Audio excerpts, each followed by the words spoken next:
Several years ago, when I was managing a home in Northern California, the neighborhood seemed to strike the ideal balance between privacy and friendly neighbors who lived nearby enough for me not to feel alone. The neighborhood lacked streetlights, so it got very dark at night, especially if there were clouds blocking the moonlight, but I didn't mind that. Nonetheless, on dark evenings, it made my small abode seem even more charming. When I arrived home from work one day in the middle of winter, it was a cloudy night, so I could only see what my headlights and front porch light illuminated. When I got out of my car, I noticed an odd smell of cigarette smoke around the house. I hadn't noticed anyone nearby, so I ignored it and entered the house. Even though it wasn't even 7 yet, I felt pretty exhausted from my shift with a few hours of overtime. So I decided to take a shower and call it a night. I woke up later convinced that I had heard noises inside my house, but I wasn't immediately alarmed because my friend occasionally dropped by to use my shower after work on his way to his night classes. I had even given him a spare key so he could come even if I wasn't home. To see whether my buddy had texted me, I reached over to my bedside table and grabbed my phone. I was rendered legally blind by the phone's brilliant screen and number pad. This particular phone was so bright, I could use it as a torch through strained eyes back then, before phones had a light sensor that would dim the screen in the dark.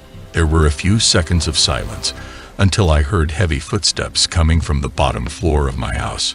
I could make out the time was 9-something, but I couldn't tell if I had any unread texts. I put my phone away and phoned my buddy. The house had 3 rooms upstairs, with the one I was in being a spare bedroom, 2 bedrooms on either side of the hallway, and a bathroom at the end. The bedroom doors were both closed, but the bathroom door was cracked open, and I heard someone thunder down the hallway past my door and into the bathroom by the time I got out of bed and ran to the wardrobe. They were already up the stairs by the time I opened the door and stepped inside. My bedroom door burst open as footsteps ran into it, stopping when they didn't see me in that room. They then ran back to the hallway and into the other room. Thank God he did that, because it gave me enough time to open the attic access in the ceiling of my closet and hoist myself up. I had just started to lift myself up when the person ran back out of the bathroom. My feet were barely inside the attic. After a few seconds of them peering into the closet, they stepped away, and I heard a loud crash followed by a scream of frustration and anger. That scream was the most unsettling part of the incident for me because it reminded me too much of my stepfather who would scream. After a few seconds of them peering into the closet, they stepped away, and I heard a loud crash followed by a scream of frustration and anger. That scream was the most unsettling part of the incident for me because it reminded me too much of my stepfather who would scream. After a while, the noises subsided. I started counting slowly, and when I reached 1,000, I decided it was safe to come out of the closet and call the police. The first thing I noticed when I came out of the closet was the man in my house running back down the stairs. I had forgotten my cell phone when I ran for the closet, and I wasn't sure I could climb down without him hearing. I walked to the landline near the bed since I couldn't find my mobile phone and dialed the cops. The first floor was a mess, but I had anticipated that chairs had been knocked over and the sofa had been flipped. All of the books, pictures, and trinkets I had on my shelves were strewn across the floor, and the kitchen cabinets had been opened, revealing all of the boxed and canned foods.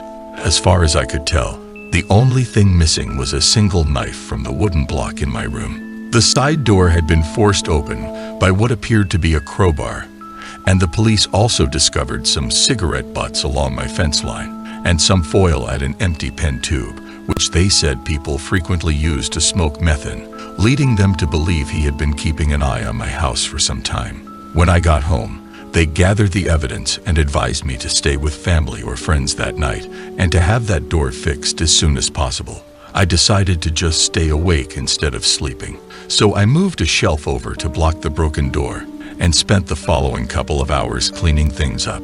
The next day, I called to have the back door fixed and motion lights installed at the back and sides of my house. I also ran a foam cable up into the attic and installed a landline. I would frequently go to the window with the torch and shine it along the fence line where the police found the cigarette butts and foil, but I never saw anything. Nothing else happened at that place, even though I stayed there for another 3 years without incident. I never want her to be stranded there without a phone again. Another safety measure I took was to practice getting out of bed, going into my closet and climbing into the attic as quickly and quietly as I could. I even continued practicing when I moved, but now I go to a crawl space at the back of the closet instead of the attic. I try not to think about what might have happened if I had been a little slower getting to the attic, or if he hadn't gone into the bathroom at the end of the hall first.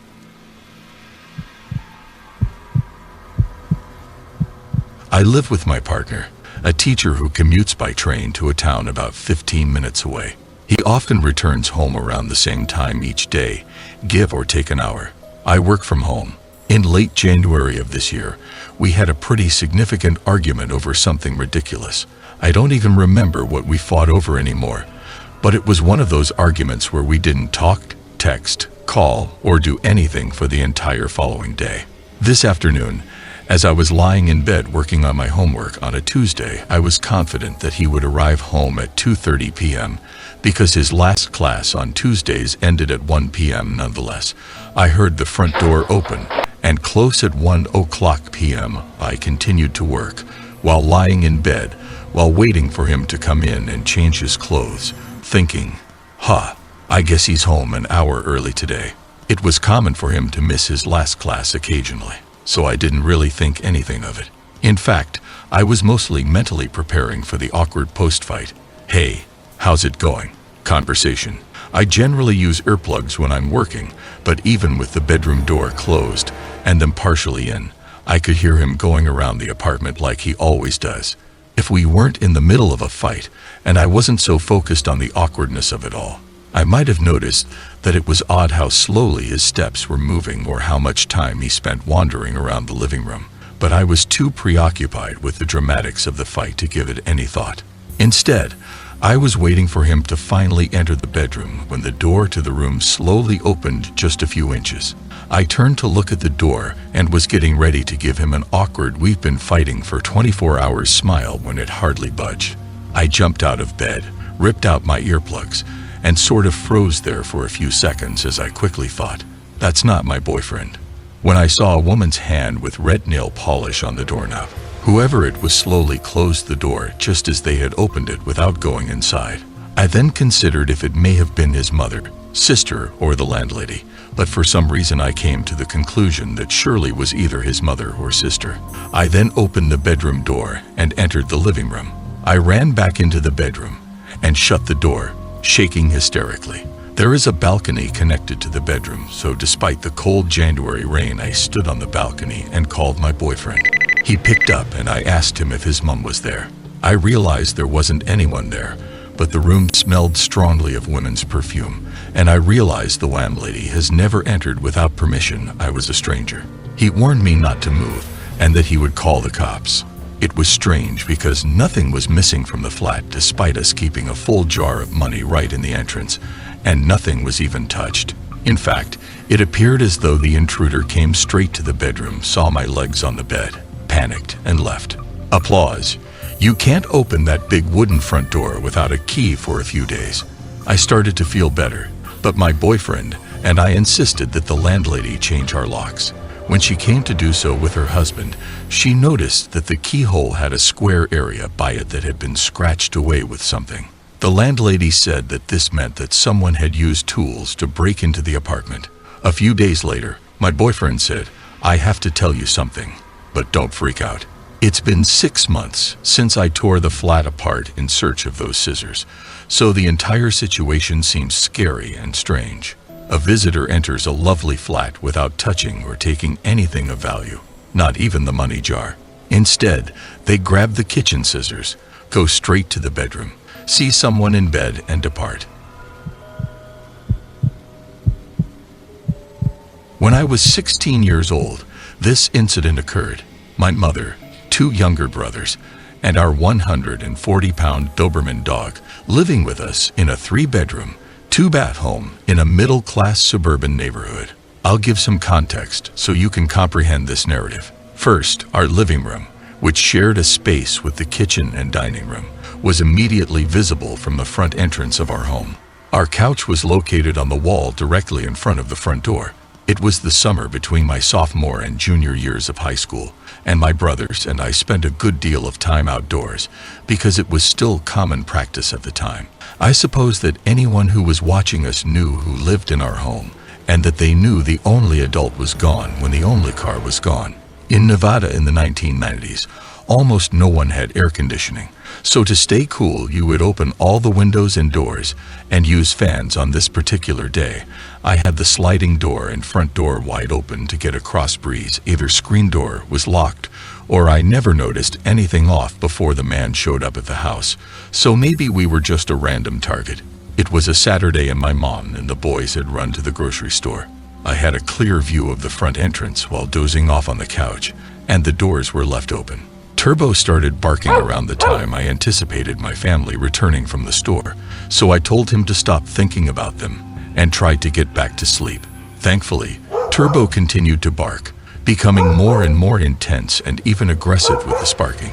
In my defense, there was 140 pounds of protective dog muscle on the floor next to me, and that's probably the only reason I'm alive. Finally, after 5 to 10 minutes of Turbo refusing to be quiet and my family not returning from the car, I woke up realizing something was wrong. Someone I didn't know was standing at the door, seemingly frozen, staring at my frenzied Doberman. Assuming that he had an important reason to be at my house, I hurried the 10 steps to the unlocked screen door, calming Turbo down as I went. I'm sorry for my dog, and that I didn't hear his knock, even though he didn't. The man introduced himself as from the phone company and said that he was here to check our lines. He never took his eyes off Turbo, who never stopped growling, and I leaned forward far enough to see the road. Only unmarked privately owned cars are parked on the streets. I turned to face the man who was wearing jeans, tennis shoes, and a t-shirt. I was 16 years old and foolish enough to take a sleep in front of an open door, but I was a smart phone company. Personnel, for one, always drive business vehicles and don uniforms. Vehicles, they don't arrive without a call.